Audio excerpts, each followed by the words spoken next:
Welcome to the first ever virtual Small Press Fest from the University of Illinois. We'll be telling you about some wonderful publications put out by local small presses.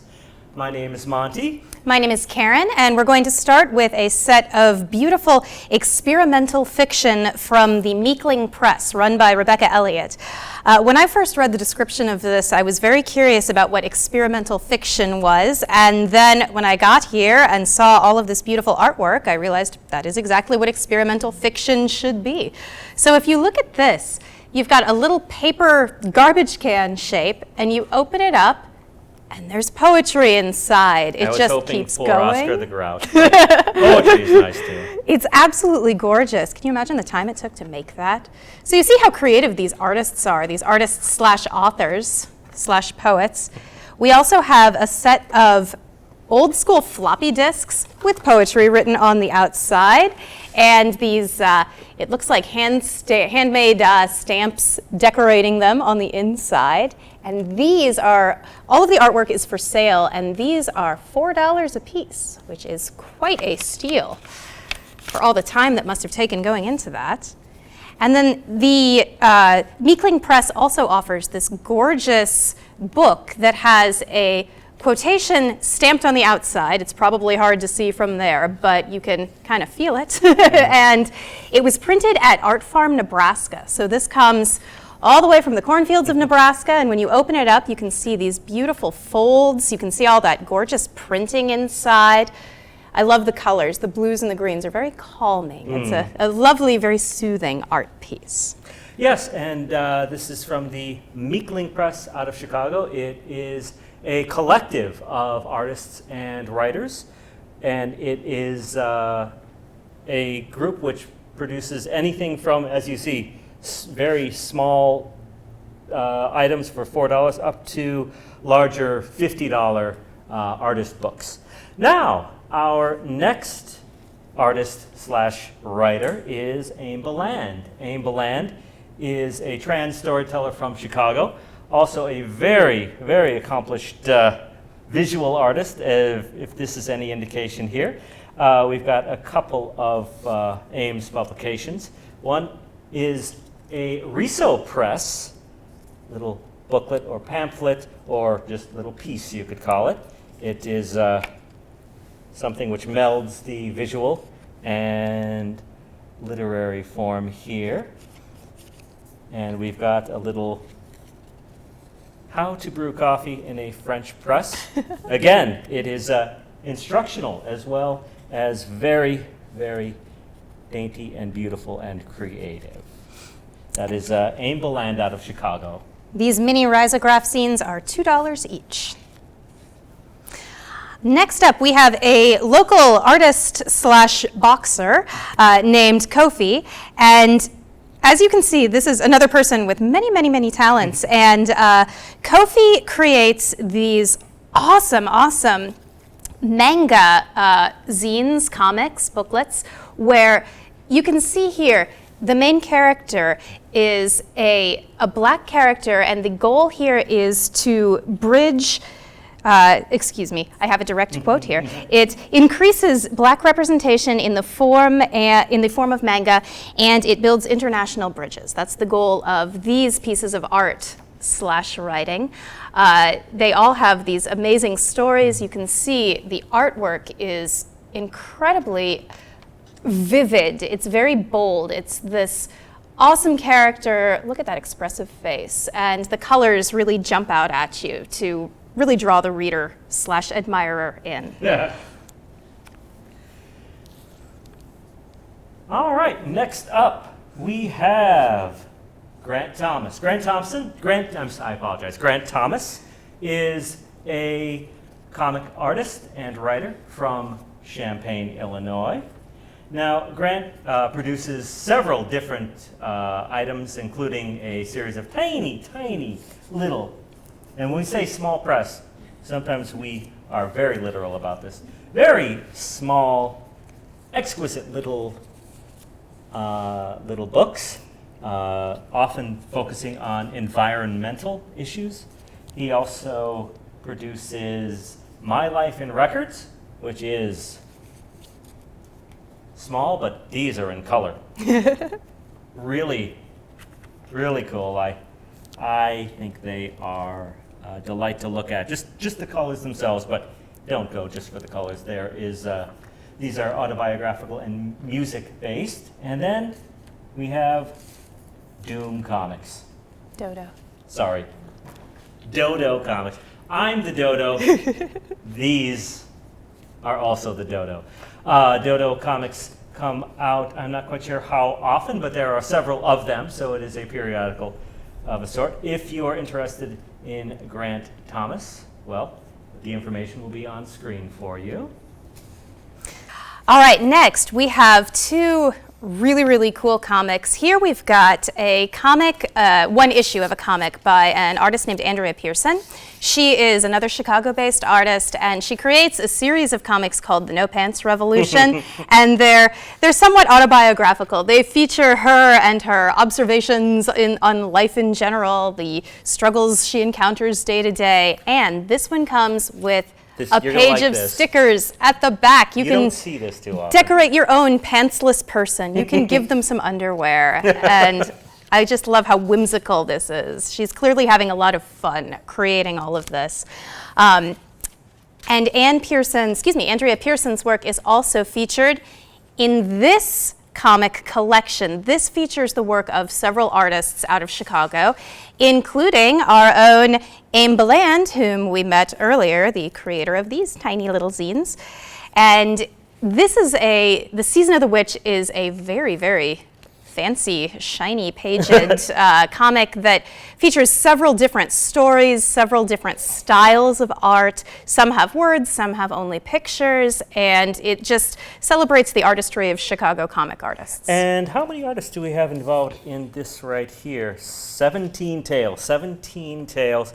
If you're familiar with EC Comics from the 50s, the notorious and wonderful EC Comics, this is obviously stylistically a tribute to that. It's a good way to find out if you're interested in graphic artists. There are 17 graphic artists that are whose work is featured in Season of the Witch, which is a zine put out by the Northside Comic Artists of Chicago. Next, we have Joe Mason. Joe Mason is a Chicago writer. He writes the sightseeing column from the Chicago Reader. You may be familiar with him from that. He publishes his own quirky little, not quite actually as little as some things, but Chicago history. Now, this is a little bit different from a lot of this in that it is history. It is nonfiction, but it is from his own perspective, things that you normally wouldn't get in textbooks and in classrooms. Chicago gets 4 stars. It's all about really interesting little stories from Chicago history. For example, did you know that there was a lager beer riot? Did you? You will if you read this. You get to hear the story of Burning Bluebeard, the Chicago River fire, in which the river actually started on fire, and something called the Whitechapel Club Torches Corpse, which is something that happened in 1892. Yes, there are some very interesting little stories here. All true, all Chicago. Also, issue 2 is actually published on a matchbook. If you like fire and you like Chicago history, it's a little story about the Chicago fire published on a matchbook. All right, our next collection of publications is absolutely delightful. This is a series of publications chronicling a year-long project that Peter Bergman conducted, wherein he left leftist-themed zines in affluent neighborhoods in Denver, Colorado. He spent a lot of time looking for and distributing zines that focused a lot on feminist issues, the importance of intersectionality and feminism, and he calls his project Leftist Leaflets in Little Libraries. And this collection will teach you all about all of the wonderful things that he learned that he did as he was distributing this information in these affluent areas that might not usually have access to things like this. So while you are reading about little libraries, you might also be interested in learning about a little library scavenger hunt right here in Champaign-Urbana, sponsored by the UMA, the Underrepresented Muslim and Minority Advocates, which is a registered student organization at the U of I. And you can look for more information with them about their little library scavenger hunts. And I've been told that there are somewhere around 50 or so little libraries in the Champaign-Urbana area. That's awesome. If you're not familiar with the little library, refer to the little, they look kind of like old newspaper boxes. Those pretty little bird box things which allow you to take and leave books. You'll see them all over the country now. It's amazing how just in the past few years the little library has colonized all over the country. And if you're lucky, you'll find some leftist/feminist literature in one. All right, next up we have some wonderful fiction by Josh Sanders. Josh D. Sanders is a local fiction writer. He writes some very interesting, creative, and just looking at the blurbs, some wonderfully creative, interesting. He has written several series. As you see, we have 4 books here. Organized Magic is part of the Mind Over Magic series. Then there's also the Hunter Sonata, which is a series. This is one example of the Hunter Sonata. Then we have Poison Magic, which I believe is also part of the Mind Over Magic. I would like to, if you don't mind, I think you will indulge me, if I could read just a little bit here, try to get your interest. Autumn Graves is a bounty hunter patrolling for work. She won't take just any job, though.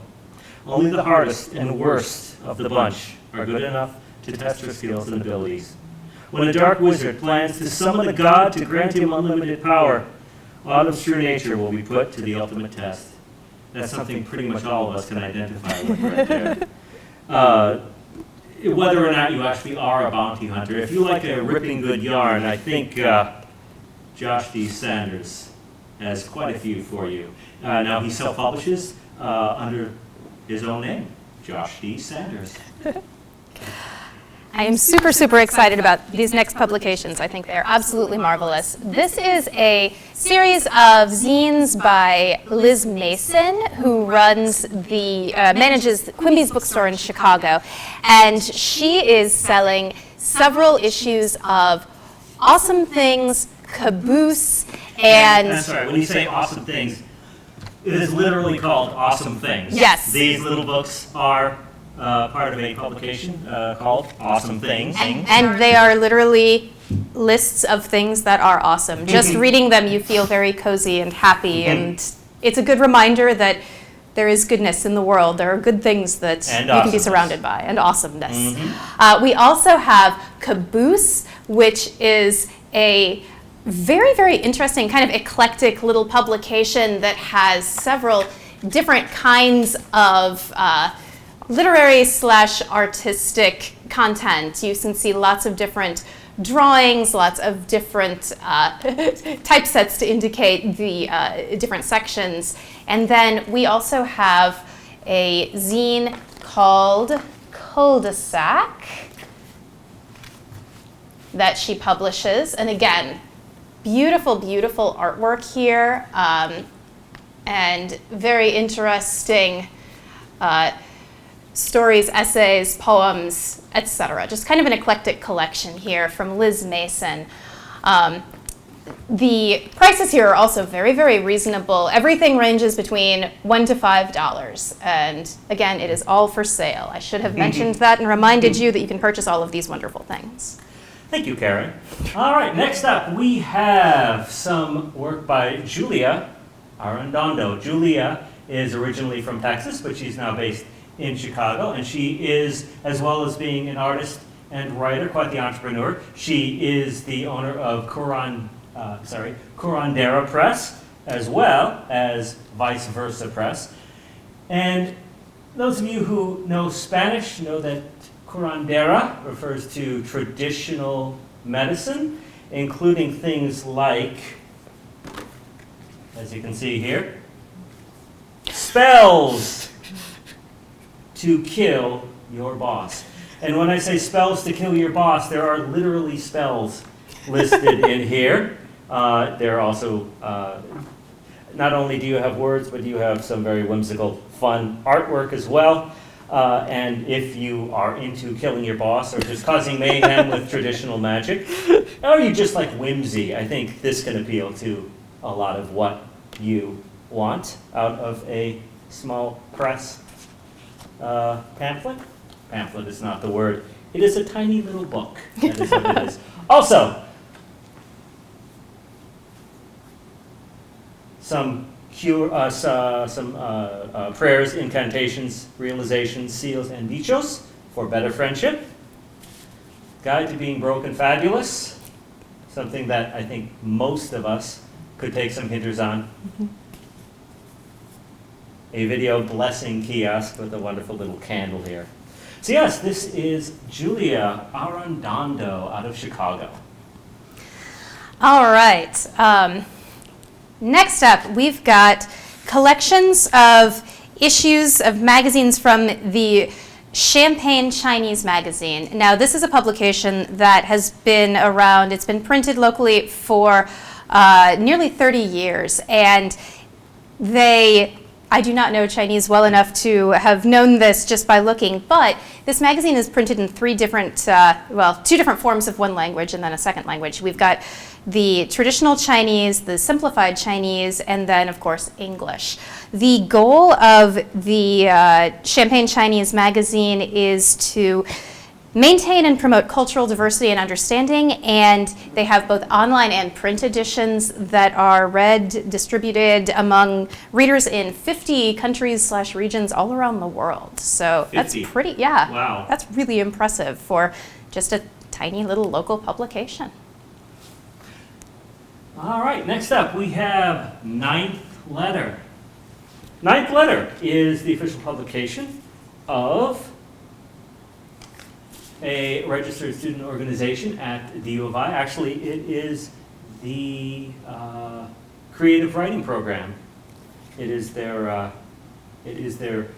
journal. I guess it would be their publication, which comes out.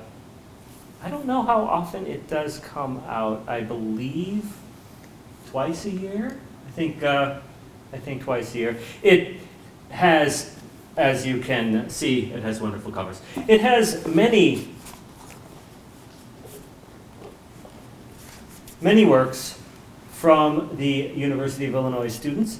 I believe both grad students and undergrads.